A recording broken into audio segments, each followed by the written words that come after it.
puis ensuite, qu'est-ce qu'on va voir dans le centre de notes par la suite. Dans ce cas ici, j'ai rentré dans le système avec un compte étudiant que j'ai créé. Il y a les accès, pareil comme un étudiant normal, mais dans mon cours, j'ai capable de le faire fonctionner puis vérifier comment mes évaluations fonctionnent. Par la suite, mon compte étudiant, je vais aller dans l'évaluation sommative que j'ai créée ici. On va le débuter. On va répondre à la question. Enregistrer la réponse. Et ensuite, enregistrer et envoyer. Là, il me confirme que je vais envoyer mon évaluation dans le système, puis je dis oui. Puis à ce moment ici, l'étudiant a terminé son test, puis il est capable de visualiser ce qu'il a bien fait ou pas. Pour l'enseignant, il faut juste rentrer avec le compte enseignant par la suite. On va sortir du système. Puis maintenant, on va rentrer avec mon compte d'enseignant.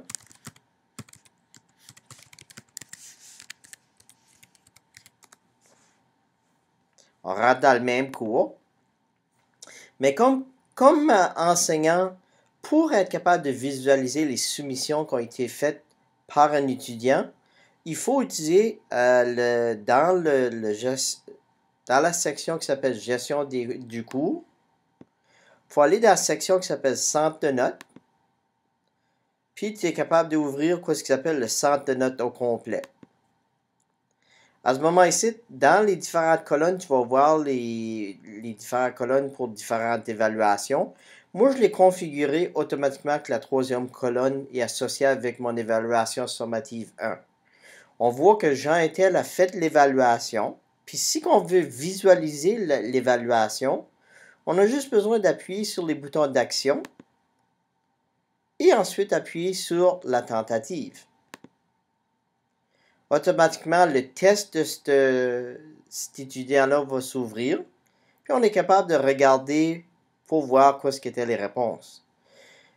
Comme enseignant, on est même capable de changer la note si on s'aperçoit, spécialement si c'est des évaluations qui ont à compléter quelque chose comme expliquer dans 35 mots pourquoi est-ce que vous avez aimé ceci, donner un exemple. Mais dans ce cas ici, l'enseignant peut venir par la suite. Ensuite, on va mettre par exemple au lieu de 10 points sur 10, je vais mettre 9 points. Puis pour faire le changement, j'ai juste besoin d'appuyer soumettre. La minute que je fais ça, le changement est fait, puis l'étudiant va avoir un avis que sa note a changé, puis que c'est maintenant 9 au lieu de 10.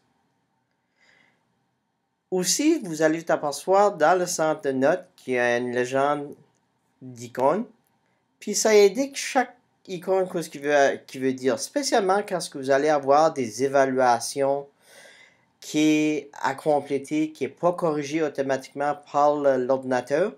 C'est spécialement celui-ci qui est la tentative en cours, puis il nécessite une notation. J'ai un bon exemple d'un nécessite notation ici de Jean-Étel. Puis si je voudrais le visualiser, je fais juste ma barre de défilement. Tu t'aperçois qu'il y a un point d'exclamation qui dit qu'il faut que je corrige ta réponse là ou le test comme tel.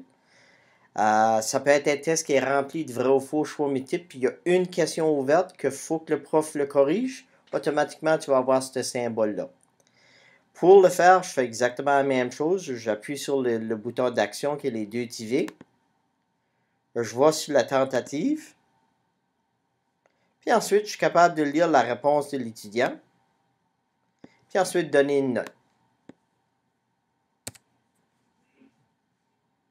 Après que j'ai tout visualisé le test, puis j'ai rempli toutes les questions, puis j'ai donné les réponses, puis les notes aux questions, j'ai juste besoin d'appuyer soumettre. Automatiquement, le point d'exclamation va disparaître, puis tu vas avoir le symbole qui indique le montant de points que tu as donné. Il faut rappeler aussi que si vous utilisez votre compte enseignant, puis vous le mettez en mode d'étudiant, n'importe quelle évaluation que vous allez faire ne va pas rentrer dans le centre de notes. Ça prend réellement un compte étudiant pour qui apparaît dans le centre de notes pour faire des tests. Si vous avez des questions, vous pouvez envoyer vos demandes à support@couranligne.net. Merci et bonne journée.